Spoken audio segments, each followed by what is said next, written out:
देखिए reference tab, ये दरअसल पूरा ही रेफरेंस टैब है। जितने भी रिबन में इसमें ग्रुप्स दिए हुए हैं, चाहे टेबल ऑफ कंटेंट्स हो, चाहे फुटनोट्स हो, चाहे सिटेशन हो, या बिब्लियोग्राफी हो, या फिर आपके कैप्शन हो, इंडेक्स हो, या टेबल ऑफ अथॉरिटीज हो, ये सारे ही ऑप्शन दरअसल, या तो आप यदि बुक पब्लिश कर रहे हो, बुक बना रहे हो, बुक को आप लिख रहे हो, तो उस समय यूज होते हैं। या फिर आप कोई रिसर्च वर्क कर रहे हो, या आप पीएचडी की थीसिस लिख रहे हो, या फिर आप कोई प्रोजेक्ट वर्क कर रहे हो, प्रोजेक्ट रिपोर्ट लिख रहे हो, इन चीजों में इसका यूज होता है। ठीक है।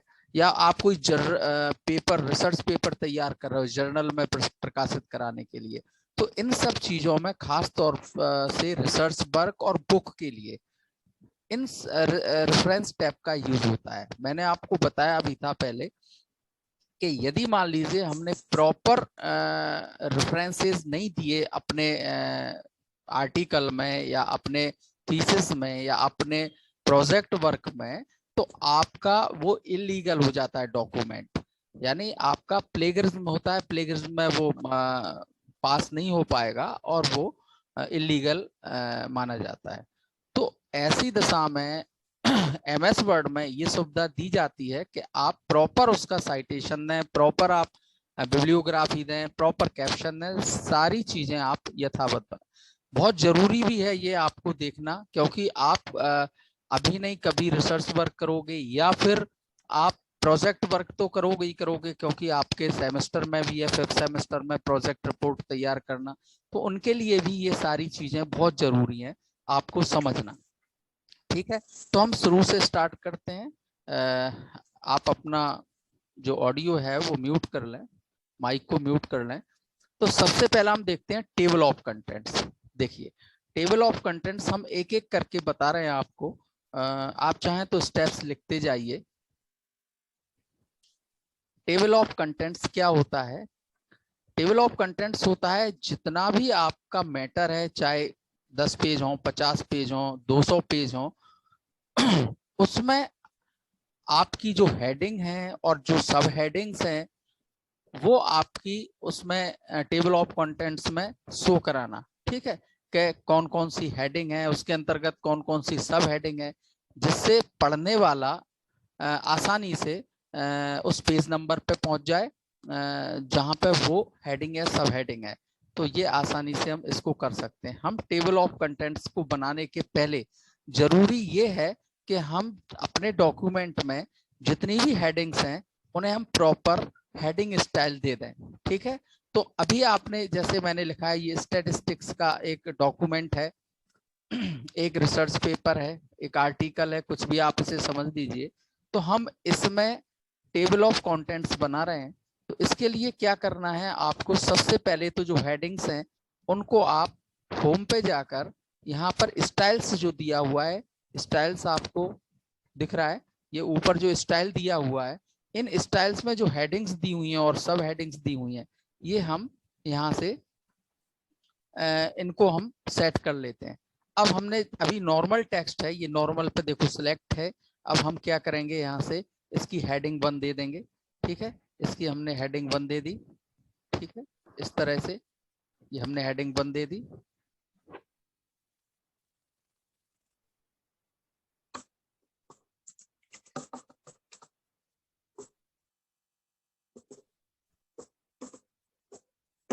हेडिंग दे दी। फिर दूसरी हमने बैकग्राउंड में इसकी सब हेडिंग दे दी।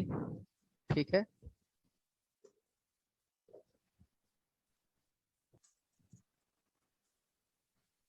इसकी हमने हेडिंग 2 दे दी।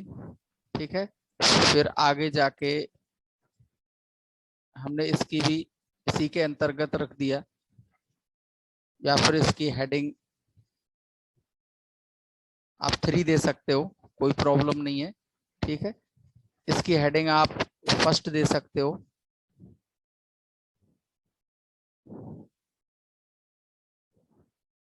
इसकी आप सेकंड दे सकते हो, अपने हिसाब से। मतलब जो हेडिंग है उसके अंदर यदि सब हेडिंग है तो वो आप सेकंड हेडिंग में देना, यदि उसके अंदर भी कोई एक सब हेडिंग है तो थर्ड में देना, और यदि मेन हेडिंग है तो उसे फर्स्ट देना। इस तरह से इसको मान लीजिए हमने फर्स्ट हेडिंग दे दी,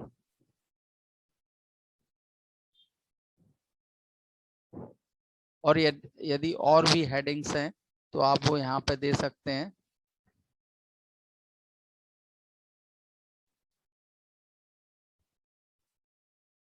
इसको हमने सेकंड दे दी, इसको भी हमने सेकंड रहने दी हेडिंग। इस तरह से इसको भी हमने सेकंड हेडिंग दे दी। कंक्लूजन को हमने फर्स्ट दे दी। इस तरह ये हमने हेडिंग से यहाँ पे सारी सेट कर दी है। अब आपको टेबल ऑफ कंटेंट्स जहां पे भी बनाना हो, आप लास्ट में भी बना सकते हैं, लेकिन आप जानते हैं कि टेबल ऑफ कंटेंट्स प्राय शुरू में ही बनाए जाते हैं, फर्स्ट पेज पे ही बनाए जाते हैं। तो हम ये टेबल ऑफ कंटेंट्स यहाँ पे बना देते हैं। ठीक है, अब इसमें जाने के लिए आपको क्या करना पड़ेगा, रेफरेंस टैब में आप जाते हैं और टेबल ऑफ कंटेंट्स को आप यहाँ पर चुन लेते हैं। तो जैसे ही आप जो एरो है, छोटा सा एरो, इसको क्लिक करेंगे तो यहाँ पे बहुत सारे आपको लेआउट मिलेंगे टेबल ऑफ कंटेंट्स के। सारी एक ही चीज आपको शो करेगी लेकिन लेआउट अलग अलग है। इसमें लिखा हुआ है कंटेंट्स, इसमें लिखा हुआ है टेबल ऑफ कंटेंट्स, इसमें लिखा है टेबल ऑफ कंटेंट्स। इस तरह से आप जो भी चाहो उसको चुन लो। ठीक है, अब जैसे ही हमने चुना, आप देख रहे हो टेबल ऑफ कंटेंट्स यहाँ पे फर्स्ट वाला चुन लिया था तो कंटेंट्स आ गए। देखिए मैंने स्टैटिक्स को फर्स्ट पेज पे रखा था। ठीक है, ये है फर्स्ट हेडिंग है। बैकग्राउंड को सेकंड हमारी सब हेडिंग थी, फर्स्ट पेज पे है। द प्रॉब्लम फर्स्ट पेज पे है। इंपॉर्टेंस ऑफ प्रोस्पेक्टिव टीचर्स ये आपकी सेकंड पेज पे है। यहाँ पेज नंबर दिए हुए हैं, इस साइड में पेज नंबर दिए हुए हैं। ठीक है, ये आपकी मेन हेडिंग है, ये आपकी सब हेडिंग्स है। अब आप देखो ये जो कोई भी बुक हो या कोई भी आपकी प्रोजेक्ट रिपोर्ट हो, उसके पहले उसमें प्रैक्टिकल रिपोर्ट भी आप तैयार करते हो, कॉलेज में प्रैक्टिकल फाइल तैयार करते हो, उसमें भी ये टेबल ऑफ कंटेंट्स हमें शुरू में बनाने पड़ते हैं, जिसे इंडेक्स कहते हैं। ठीक है, वो हम इस तरह से बना सकते हैं आसानी से। तो यहाँ पे फर्स्ट ये हेडिंग हो गई, इसके अंतर्गत 2 हेडिंग है। ठीक है, ये फर्स्ट हेडिंग है, इसके अंतर्गत 3 हेडिंग है, ये फर्स्ट हेडिंग है, इसके अंतर्गत 1 हेडिंग है। तो इस तरह से आप टेबल ऑफ कंटेंट्स तैयार कर सकते हो, और ये पेज नंबर भी रहते हैं। ठीक है, कंक्लूजन हमारा 6वें पेज पे है, रेफरेंसेस हमारे 6वें पेज पे है। अब आप यहाँ से भी टेबल ऑफ कंटेंट से भी उस पेज पे जा सकते हो।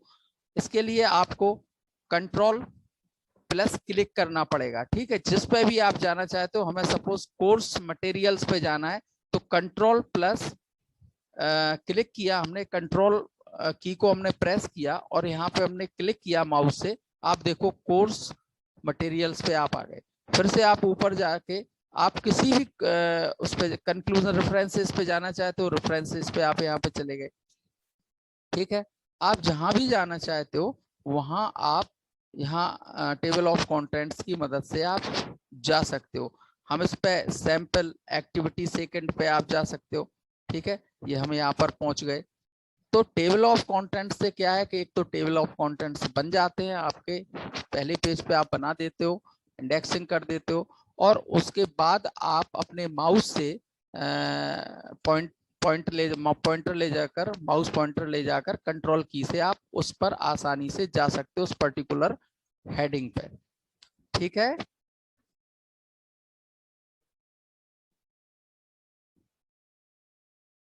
अब देखिए ये अपडेट टेबल क्या होता है, ये देखिएगा अपडेट टेबल। ये जो टेबल है यहाँ पे बनी हुई है, कंटेंट्स, टेबल ऑफ कंटेंट्स बनी है। यदि मान लीजिए हम बाद में जाके द प्रॉब्लम की जगह हम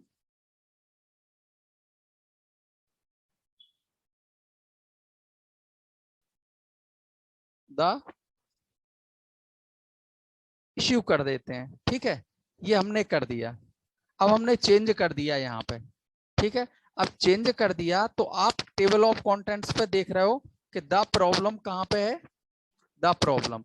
ये चेंज नहीं हुई है, चेंज नहीं हुई है। तो हम इसको क्या करते हैं कि जब भी हम कोई भी हेडिंग में यहाँ पे कोई भी चेंजिंग करते हैं, कोई भी मॉडिफिकेशन करते हैं, तो यहाँ इस टेबल ऑफ कंटेंट्स को या तो यहाँ से आप कर्सर ले जाके क्लिक करके इसको हटा दो, ठीक है, या फिर सही तरीका क्या होता है कि आप इसको सिलेक्ट कर लो और आपको क्या करना है, अपडेट टेबल पे जाना है।